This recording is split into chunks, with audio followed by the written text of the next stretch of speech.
వాక్యం కోసం ఎలా తప్పించారో చూడండి. మీకు అలా ప్రాబ్లమ్స్ లేవు. దేవుడు మీ చేతుల్లో బైబిల్ పెట్టి చదువుకోరా అంటే చదువుకోండి.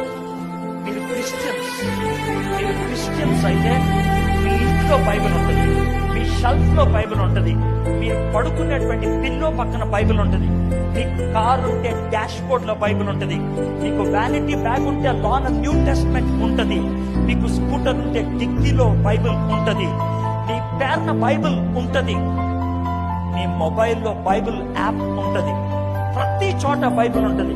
గుండెల్లో మాత్రం లేదు బైబిల్. గుండెల్లో లేదు. దేవుడికి ఏం చేయాలని చెప్పండి. Tell me what God can do.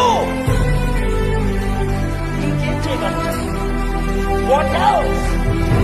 నేను అరిస్తే అరిశానంటాను, నేను స్ట్రైట్ గా మాట్లాడానంటాను, నేను గట్టిగా అరిస్తే హర్ట్ చేశాడంటాడు.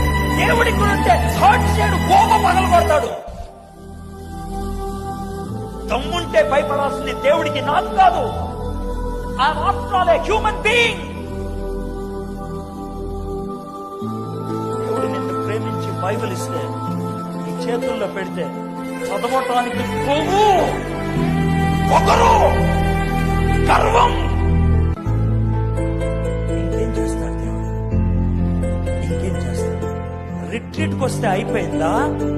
క్యాంపులకి వెళ్తే అయిపోయిందా? చర్చికి వెళ్ళి కొంచెంసేపు హడావిడి చేస్తే అయిపోయిందా? బతుకు మారకపోతే ఏంటి? What is the use if your life doesn't change?